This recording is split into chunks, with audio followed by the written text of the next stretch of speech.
မင်္ဂလာပါခင်ဗျာကျွန်တော်ကဒီသင်ခန်းစာလေးမှာဆိုရင်တော့ PowerPoint software ကိုအသုံးပြုပြီးတော့ကာတွန်းအရုပ်ပုံလေးတွေလမ်းလျှောက်သွားနေတဲ့ animation ပုံစံလေးတွေရအောင်အလွယ်ကူဆုံးဖန်တီးလို့ရနိုင်တဲ့နည်းလမ်းလေးကိုမျှဝေပေးမှာဖြစ်ပါတယ်ကျွန်တော်တို့အခုလိုမျိုးပုံစံလေးဖြစ်ပါတယ်ဒီမှာဆိုရင်ကျွန်တော်တို့ကာတွန်းအရုပ်လေးကလမ်းလျှောက်ပြီးတော့သွားနေတဲ့ animation ပုံစံလေးပေါ့နော်ဒါမျိုးလေးတွေရအောင်ကျွန်တော်တို့ဖန်တီးမှာဖြစ်ပါတယ်ဒီတော့အခုလိုပုံစံလေးကျွန်တော်တို့ဖန်တီးဖို့ရာအတွက်လိုအ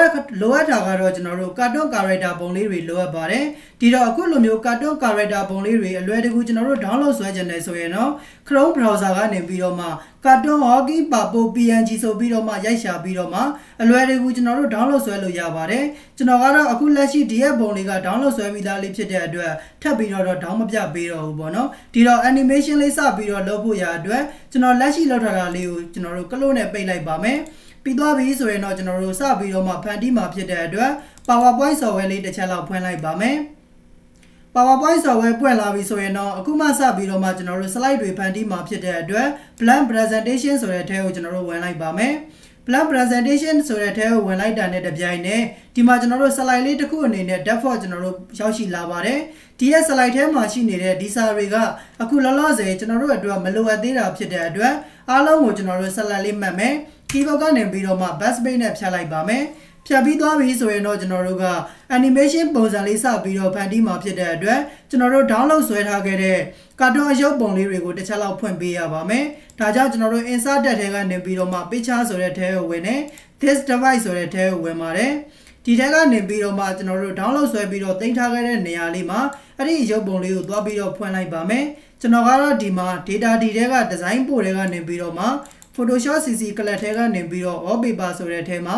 animation photo လေးတွေကျွန်တော်တို့ download ဆွဲထားတယ်ပေါ့နော်ဒီတော့ဒီထဲကနေပြီးတော့မှကျွန်တော်ကဒီရဲ့ဓာတ်ပုံလေးကို animation လေးပြုလုပ်ပြပေးသွားမှာဖြစ်တဲ့အတွက်သူ့ကို select လေးပေးလိုက်ပါတယ် insert ဆိုပြီးတော့မှနှိပ်လိုက်ပါတယ်ဒီမှာကျွန်တော်တို့ဓာတ်ပုံလေးထွက်လာပါတယ်အခုလောလောဆယ်ဒီရဲ့ဓာတ်ပုံလေးကကျွန်တော်တို့ရုပ်ပုံအနေထားပဲရှိနေပါသေးတယ်ဒါကိုကျွန်တော်တို့ကဒီ character လေးတွေကိုအသုံးပြုပြီးတော့မှ animation လမ်းလျှောက်သွားနေတဲ့ပုံစံလေးတွေဖန်တီးမှာဖြစ်တဲ့အတွက်ဒီပုံလေးတွေကအခုလောလောဆယ်ပုံတွေကအားလုံးသူကတပုံနဲ့အနေနဲ့ပေါင်းနေပါတယ်ဒီတော့ကျွန်တော်တို့ကဒီအရုပ်လေးတွေကိုတပုံချင်းချအောင်တီးသန့်ပြန်ပြီးတော့မှခွဲထုတ်ပေးရမှာဖြစ်ပါတယ်အခုလိုမျိုးကျွန်တော်တို့က PowerPoint မှာတပုံချင်းရအောင်ခွဲထုတ်ဖို့ရအတွက်ဆိုရင်တော့ Ctrl 2ကိုသုံးပြီးတော့မှခွဲမှာဖြစ်ပါတယ်ဒါကြောင့်သူ့ကို select လေးပေးထားပါတယ် picture format ဆိုတဲ့ထဲကိုဝင်နေဒီမှာကျွန်တော်တို့ crop ဆိုတဲ့နေရာလေးရှိပါတယ်သူ့ကို click တစ်ချက်နှိပ်လိုက်မယ်ဒီမှာကျွန်တော်တို့ပုံတွေကို crop လုပ်လို့ရတဲ့နေရာလေးကိုရောက်ရှိလာပါလိမ့်မယ်အခုလိုမျိုးလေးရပြီဆိုရင်တော့ကိုကပုံတွေကိုတပုံချင်းသီးသန့် crop လေးလုပ်ပေးရမှာဖြစ်ပါတယ်ဒီတော့ကျွန်တော်တို့ဒီမှာဆိုရင်အခုဒီရဲ့ပုံလေးကို crop လုပ်လိုက်မယ်ပေါ့နော်အပေါ်ဘက်အပိုင်းတွေရောကျွန်တော်တို့ပုံနေတဲ့အပိုင်းလေးတွေပေါ့ဒါလေးတွေမှာကျွန်တော်တို့ကိုယ့်ရဲ့စိတ်တိုင်းကျ crop လေးလုပ်ခဲ့လိုက်ပါမယ်ကိုကျန်းတဲ့ပုံစံလေးရပြီဆိုရင်တော့အပြင်မှာ click တစ်ချက်နှိပ်လိုက်ပါမယ်ဒါဆိုရင်တော့ကျွန်တော်တို့ဒီမှာအရုပ်ပုံလေးတစ်ပုံထွက်လာပါပြီပြီးရင်နောက်ထပ်ကျွန်တော်တို့ကျန်နေတဲ့ပုံလေးတွေကိုလည်းထပ်ပြီးတော့မှတစ်ပုံချင်းရအောင် crop လုပ်မှာဖြစ်တဲ့အတွက်ဒီပုံလေးကိုကျွန်တော်တို့ copy လေးပွားလိုက်ပါမယ်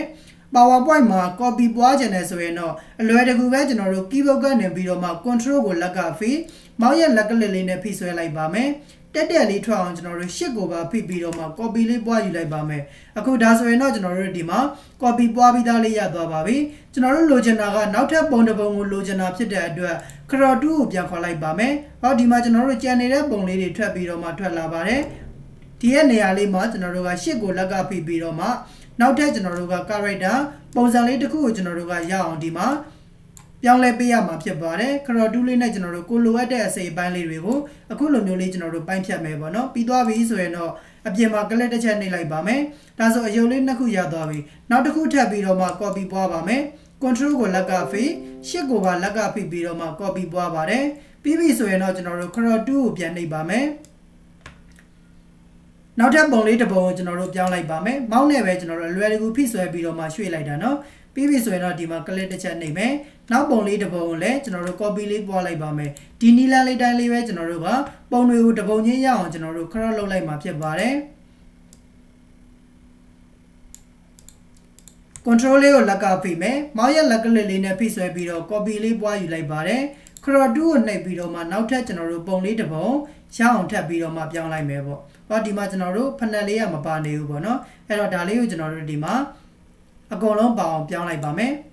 copy လေးထပ်ပြီးတော့ပွားမယ် control လေးကိုလက်ကဖိရှစ်ကိုပါလက်ကဖိပြီးတော့မှ copy ပွားယူလိုက်မယ် picture format ထဲကနေပြီးတော့မှ cross ဆိုတာလေးနှိပ်ပါမယ်နောက်ထပ်ကျွန်တော်တို့ကြံနေတဲ့ character ပုံလေးတွေကိုအခုလိုမျိုးလေးကျွန်တော်တို့ဆွဲပြီးတော့မှရွှေ့လိုက်ပါမယ်ဒီပုံစံတိုင်းလေးပဲကျွန်တော်တို့ပွားသွားရုံပါပဲเนาะ picture format ထဲကိုဝင်မယ် cross ဆိုတဲ့ထဲကိုဝင်ပါမယ်ပြီးသွားပြီဆိုရင်တော့နောက်ထပ် character ပုံလေးတစ်ခုကိုထပ်ပြီးတော့မှရွှေ့လိုက်မယ်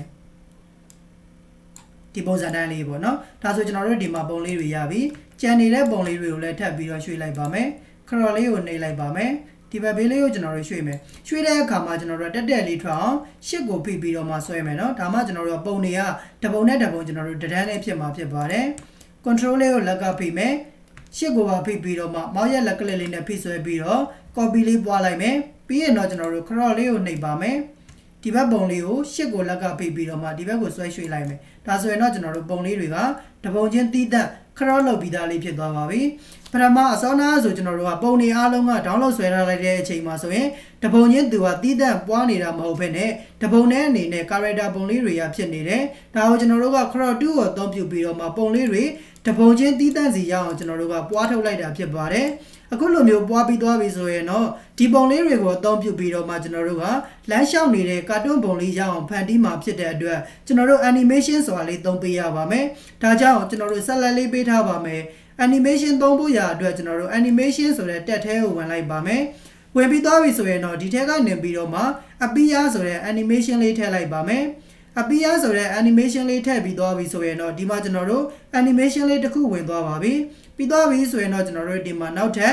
add animation ဆိုတာလေးနှိပ်လိုက်ပါမယ်ဒီထဲကနေပြီးတော့မှနောက်တစ်ခုကျွန်တော်တို့ထပ်ပြီးတော့ထည့်ပေးရမှာလေးက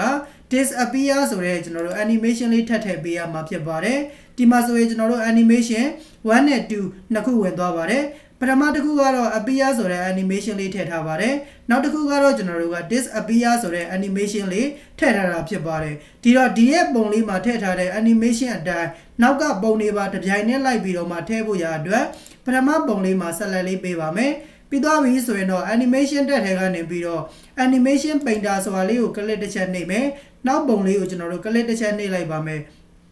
နှိပ်လိုက်ပါမယ်ဆိုလိုတဲ့သဘောလေးကတော့ပထမပုံလေးမှာထည့်ထားတဲ့ animation ပုံစံအတိုင်းနောက်ကပုံလေးတွေမှာလည်းကျွန်တော်တို့ကလိုက်ပြီးတော့ထည့်ချင်တဲ့အတွက် animation painter ဆိုတာလေးကိုကျွန်တော်တို့ click တစ်ချက်နှိပ်တယ်နောက်ပုံလေးမှာ click တစ်ချက်နှိပ်ပါမယ် click တစ်ချက်နှိပ်မယ် click တစ်ချက်နှိပ်လိုက်ပါမယ် animation painter ဆိုတာလေးနှိပ်မယ်နောက်ပုံလေးမှာ click တစ်ချက်နှိပ်ပါမယ်ဒီလိုပုံစံတိုင်းလေးကျွန်တော်တို့ကအသုံးပြုပြီးတော့မှရုပ်ပုံလေးတွေမှာ animation လေးတွေလိုက်ပြီးတော့မှအလွယ်တကူကျွန်တော်တို့ထည့်လိုက်မှာဖြစ်ပါတယ